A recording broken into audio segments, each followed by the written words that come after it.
حضرت بابا فریدالدین مسعود گنج شکر بابا صاحب رحمتullah علیہ فرماتے ہیں کہ ایک نیک نوجوان تھا، دن کو روزہ رکھتا، رات کو نماز پڑھتا، پر اللہ سے ڈرتا پھر بھی بہت ہی زیادہ تھا، بڑا ہی ڈرتا تھا۔ موت کا وقت آیا تو ماں ہی تھی بس اس کی، تو ماں سے کہنے لگا اماں تو میری ماں ہے، میرے ساتھ 3 وعدے تو کر۔ اس نے کہا پتر تو بتا، آخری ہج کی لے رہا ہے اور اس غریبنی ماں سے تو وعدہ لے رہا ہے، بتا کیا وعدہ۔ عرض کرنے لگا اماں جب میں مر جاؤں نا تو میرے گلے میں رسی ڈال کے تو مجھے گھمانا گھر کے صحن میں، اور لوگوں کو کہنا جو رب کی نافرمانی کرے اس کا یہی حال ہوتا ہے۔ یہ اعلان کرنا جو اللہ کے نافرمان ہوں ان کا یہی اشر کیا جانا چاہیے۔ اور اماں پھر دوسرا وعدہ کر، میرا رات کو جنازہ اٹھایا جائے، میں نہیں چاہتا کہ کسی کے منہ سے یہ لفظ نکل جائیں کہ وہ دیکھو اللہ کا نافرمان جا رہا ہے، رات کو میرا جنازہ اٹھانا۔ اور اماں تیسرا میرے ساتھ وعدہ کر کہ لوگ مجھے دفن کر کے آ جائیں گے تو میری قبر پہ چلی جائے گی، عمل میرے پاس کوئی نہیں، پر مجھے لگتا ہے ماں کے قدموں کی برکت سے عرش کا مالک بھی رحم فرمائے گا، اماں تو وعدہ کر۔ بابا صاحب رحمتullah علیہ فرمانے لگے کہ ماں بوڑھی ماں نے وعدہ کر لیا، کہا بیٹے ٹھیک ہے اگر تیری یہی ضد ہے تو میں تیار ہوں۔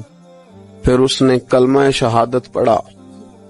اس نوجوان کی روح پرواز کر گئی۔ بوڑھی ماں نے رسی منگائی تو وَلِمَنْ خَافَ مَقَامَ رَبِّهِ جنتان، جو ڈر جائے، اس نے تو کہا تھا نا کہ رسی ڈال کے گھمانا اور کہنا یہ اللہ کا نافرمان ہے، اس کا یہی اشر ہونا چاہیے تھا۔ لیکن جب ماں گلے میں رسی ڈالنے لگی تو گھر کے ہر کونے سے آواز آنے لگی، خبردار یہ رب کا دوست ہے، اللہ کے دوستوں کے ساتھ اس طرح کا معاملہ نہ کیا جائے، اسے چھوڑ دیا جائے۔ اور کہا تمہیں کچھ بھی اور کرنے کی ضرورت نہیں ہے، یہ تو رب کا دوست ہے اور رب کی بارگاہ میں حاضر ہو گیا۔ کوئی بندہ کہے گا کہ یہ تو ایک بابا فرید کا سنایا ہوا واقعہ ہے، سنیے، بخاری میں حدیث ہے،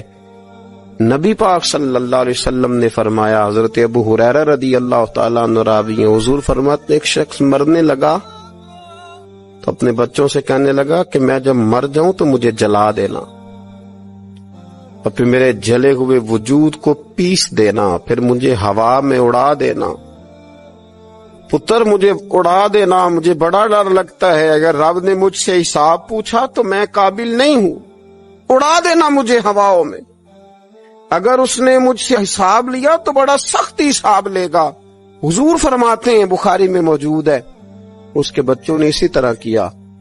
اس کے مرنے کے بعد اسے جلایا، ہوا میں اڑا دیا۔ اللہ کے محبوب فرماتے ہیں رب کریم نے حکم دیا زمین کو کہ اس کے ذرات کو جمع کرو، زمین نے ذرے جمع کیے، خدا نے حکم دیا تو اس کا وجود پھر سے اسی شکل میں آیا۔ تو رب کریم نے فرمایا یہ جو تو نے وصیت کی تو کیوں کی؟ اللہ جانتا ہے کہ نہیں جانتا؟ یہ کی تو کیوں کی؟ تو رو پڑا، کہنے لگا اللہ میرے اندر تو طاقت نہیں تھی تیرے سامنے کھڑا ہو کے حساب دے سکوں، تجھے منانے کے لیے تیرے خوف سے ڈر گیا،